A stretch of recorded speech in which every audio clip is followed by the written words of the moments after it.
Hello and welcome to another video in the video series Pinyin to Singing, the art of sung Chinese.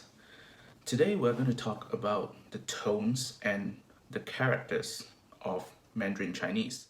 As we have talked about in the last video, Mandarin Chinese is the standard form or standard variety of Chinese that we're using. And today we're going to talk about the tones and the characters in this form of Chinese. So tones are defined by the travel of pitch within one syllable. It means that every single syllable has a contour of pitch, has a specific contour of pitch within the syllable. This is different from intonation or inflection, which you'll find in many languages, including English. So when we're speaking in English, we use intonation to show the meaning. For instance, if we have a word intonation, we have intonation, and the stress is on nay, and the intonation goes to that syllable. Inflection, inflection. So we have a stress on the second syllable, inflection. So English is a language with intonation or inflection. French is uninflected because if someone is speaking in a French accent, they don't actually have a stress syllable. So everything is kind of flat, and it is in the style of the language because French is an uninflected language. Now, interestingly, many people don't know this, but the lack of inflection in French, for example, actually comes from a consistent stress pattern in the language. In French, almost all the final syllables are stressed. This is actually similar to the Malay language, which I speak, the language from Malaysia, where I come from. Malay is a language with stresses at the final syllables, and almost every word we stress the final syllable. But when we speak, it doesn't come off that way. It comes off as more or less an uninflected kind of nature of the language. So if a Malaysian will speak in a Malaysian accent, speak English in a Malaysian accent, it will sound like this. So it has very little stress and very little inflection. Now back to tones. The following, we can see that these are the four tones in Chinese. So you can see like the first tone is flat, and it's held pretty much at a relatively higher pitch in the voice. The second tone goes from middle to high, so that's the tone. And the third one starts pretty low, so in someone's speech voice, you have to make sure that you start low, or else it wouldn't be understood as a third tone. And the fourth tone goes from high to low, which is a sound many of us are familiar with because it sounds just like a stressed syllable in a sentence or in a word. For instance, take inflection, again, inflection, flexion. So flex starts from the top and goes down, flexion. I'm going to demonstrate here, and you'll see what I mean. So let's take the syllable ma. The four tones in a Pinyin transcription looks like this. So the first tone is ma, ma. Notice that my pitch doesn't change at all. The second tone is ma, ma. So it goes from middle to high. The third one is ma, ma. And the fourth one is ma, ma. Remember what we talk about in stressed syllables in English? Inflection, flex, ma is actually the same.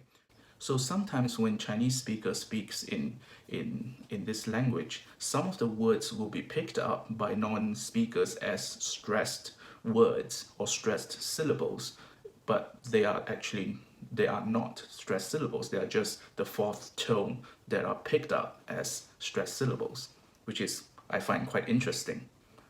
Now, one of the very famous tongue twister, or in this case tone twister, that we use to show this is the following. it sounds like this. Mama, mama, the mama. All the words have different tones, and you have to make sure that the tones are correct in order to give the right meaning. Well, it actually means, is mom scolding the horse's hemp? It doesn't really mean anything because it's tongue twister, as you know. So these are a little bit about tones in this language. Now let's move on to talking about the Chinese characters, the sounds of the Chinese characters. Every single character carries a sound, and each character is made up of a syllable sound. So the sound that will be produced in a syllable. How do we define a syllable? A syllable consists of the following. A syllable has an onset, which is made up of a consonant or 2 or 3 consonants, and a rhyme. Now in the rhyme, we have 2 parts. We have a nucleus and a coda. A nucleus has to be a vowel, and that makes up the syllable. And the coda can be a consonant at the end, can be 2 consonants at the end, depending on the language. It also can be a glide. For example, in an English word, buy, B-U-Y, we have the onset of B, the consonant, and then the nucleus of the vowel R, and the coda of a glide, E. So buy. Let's take another example in English. Let's take the word in, I-N, in. Now in this case, the onset is not a consonant where we articulate. Well, or you can say that the consonant is a glottal. That is a glottal. And the nucleus is E, that vowel E, and the coda is a consonant, N, the N consonant, which makes up the syllable in. We can have other examples. For instance, in German, the word for night is Nacht. So we have the onset of N and then the nucleus of R. And in this case, in German, a coda can consist of a few consonants. In this case, cht, which makes up the word Nacht. So in Chinese, every single character is a syllable sound. And instead of calling them syllables, let's just call it a character. A character is made up of 2 parts, and we call them an initial and a final. The initial will have 1 consonant. Remember we said number of consonant depends on the language. So in Chinese, the initial only has 1 consonant.